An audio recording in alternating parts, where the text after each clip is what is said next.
Welcome back, Minecrafters and Lego builders, to my 100 subscriber special, also known as my Q&A. So first off, you might be wondering why I built this in Minecraft, and I decided that this is probably the best setting to do a mainly talking video. And also, can we just take a moment to appreciate how long this took, because I spent way too long on this movie theater.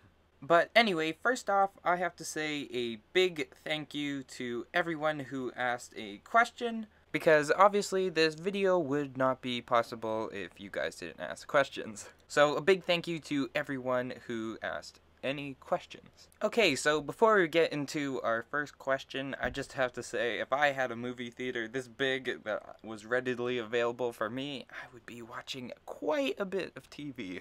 So anyway, my first question is from Bruh Moment Kowalski, and he asks, do you have any hobbies or interests besides Lego? So for this question, I think all of my interests/hobbies are represented pretty well on my workstation wall. So obviously there's a lot of Lego with like the Lego bags and like all the Lego sets. But the first thing you may notice is that I have a massive Mandalorian helmet along with a Boba Fett and Stormtrooper helmet, and that kind of signifies my love for Star Wars, because I am a huge Star Wars fan, and I love all the movies except for maybe the prequels are a little bit iffy. But other than that, yes, I am a huge Star Wars fan. And the next thing you probably notice is the trumpet. And yes, I do play trumpet. I've played it for I think 5 years now, so that is a lot of fun. Moving on, my love for Minecraft is represented with that Lego Minecraft set. And then off to the corner there, you can see the space shuttle, or the ISS, and the periodic table of the Lego colors. And both of that kind of represents my love for science and space, so I absolutely love everything that NASA's doing, and also everything that SpaceX is doing and Starship. I just find all of that so cool. So yeah, I think that basically sums up everything pretty nicely. Oh yeah, I also love to do a lot of mountain biking in the summer. The next question is from Jonah, and he actually asked 2 questions. The first question, he asked, how much time do you spend on an episode, and how is the time distributed between editing and building? He also asked, when did your interest in Lego begin, and who was your inspiration? So the time spent on each episode definitely varies from episode to episode. But with editing, it generally takes about 2 to 4 hours. Again, that depends on the episode. It could be an episode where I don't need to edit really anything at all. Or it could be like this video where I need to do a whole lot of editing. So that would probably be about 2 to 4 hours of editing, and then building also depends. In some episodes I do no building at all, and this is me separating building and designing into 2 different categories. So sometimes I do no building and a whole lot of designing, but when I do build, I would say it generally is about 8 to 13 hours of building every single episode. But some episodes, like episode 6 where I built up all the wrenches, that was like around 20 hours of building. So yeah, sometimes they can get a little bit out of hand. And now another category I added is the time to take to order parts and designing.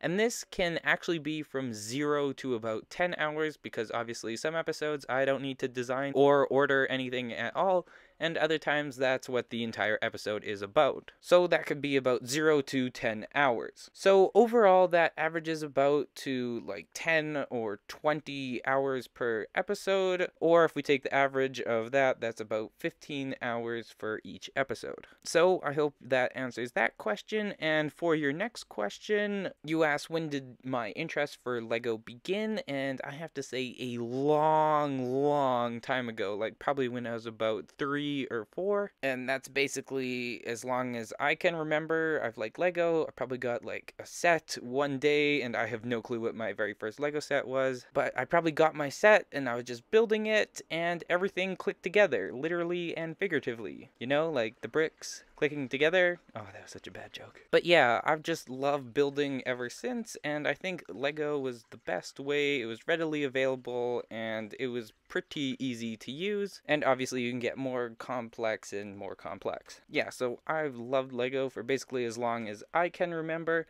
And for your next question, who was my inspiration?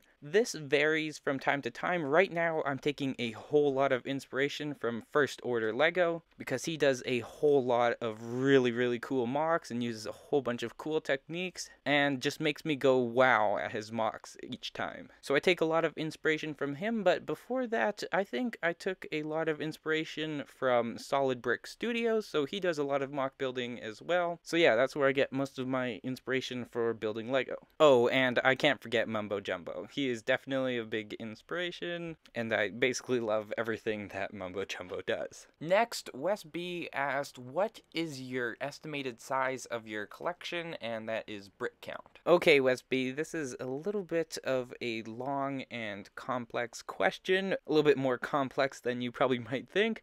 So there are two different Lego collections that I have. There is my set Lego collection, that's like all my Lego sets, and then there's my part Lego collection.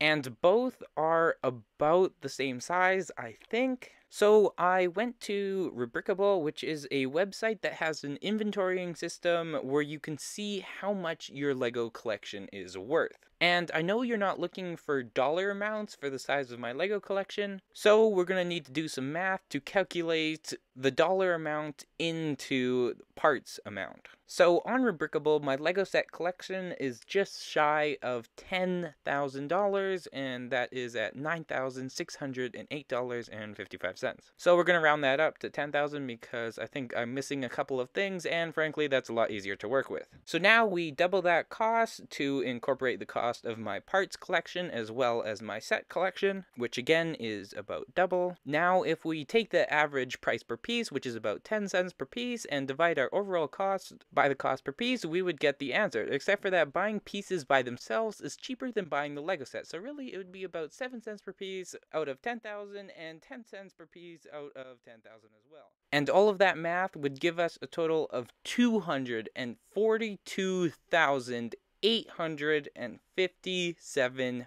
pieces. Now, that probably doesn't mean a whole lot, so to put it into perspective, that's about 32 and a half of the UCS Millennium Falcons, which used to be the biggest set, or 27 of the Lego Colosseums, which is the biggest set right now.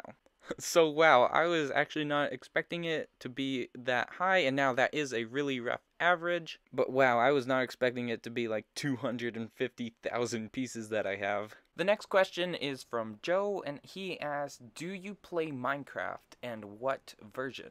Well, Joe, I think that is quite obvious because I am in Minecraft right now. And as for what version I play, right now I'm in Bedrock version. But I also have Java version, I just play more on Bedrock. The next question is from Brickmaster, and he/she asks, what do you use for editing/uploading and recording? And generally, how much do Bricklink orders cost? So Brickmaster, basically for all of my editing, uploading, and recording, I just have the simplest of stuff. Like I just film with my phone, and I edit using iMovie, basically the free, most simple editing software. So basically, I use all of the easiest and least expensive ways, except for my microphone, which is a Yeti Blue stereo microphone, and this microphone is pretty insane. So yeah, basically I have the simplest things for everything except for my microphone, which is pretty insane. And for your next question, my Bricklink orders generally cost, and now it definitely varies from time to time, but they generally cost around 30 to 40 US dollars. Next, Commander Carrot asks, can you show off your Lego collection? Commander Carrot, that is a great question. I was actually planning on showing off my Lego collection as a 500 subscriber special, so stick around till then and you'll get to see my entire Lego collection. Next up, Chippy says, which part of Mumbos Base was the hardest to build? Well, for this question, I would say that the time spent on each part of Mumbos Base basically correlates to how difficult it was. So I would say that the wrenches or the heart was the most difficult part, because they took the longest to design, build, and do all that stuff, and they were a big pain in the butt to get right. So yeah, I would definitely say that it's a tie between the heart and the wrenches for the hardest part of building Mumbos Base. But obviously I'm not done yet, so maybe attaching all the pillars together to the wrenches with those chains and stuff, that might be even harder. But who knows, I don't think too much could beat the difficulty of making those wrenches. And finally, our last question is from eAngel80, and he says, how long have you been watching Hermitcraft, and who do you watch the most on Hermitcraft? Well, eAngel, I started watching Hermitcraft at Season 6, Episode 8, and I remember specifically Episode 8 because I think it was called, or the video was titled, The Death Star is Born, or Building the Death Star, or something like that. So, as you now know, I am a pretty big Star Wars fan, so I was inclined to click on the video, and now I've been watching Mumbo's Hermitcraft episodes ever since. So for who I watch the most, it probably is Mumbo Jumbo, although Corrales is probably catching up because his videos are usually about twice as long, and so I think it might average out to I actually watch Corrales more than Mumbo. So yeah, it's probably a close tie between Corrales and Mumbo for who I watch the most. So, with that last question answered, we have reached the end of the video. And another big thank you to everyone who asked a question. I think I got like over 10 questions, so you guys are absolutely amazing. So, if you did enjoy this video, please leave a like, and if you're not subscribed, you should probably do that. Oh yeah, P.S. I am still waiting for those Bricklink orders to come, so hopefully the next episode of Building Mumbos Base out of Lego should be out next week. But with that said, Gigahertz Productions, out.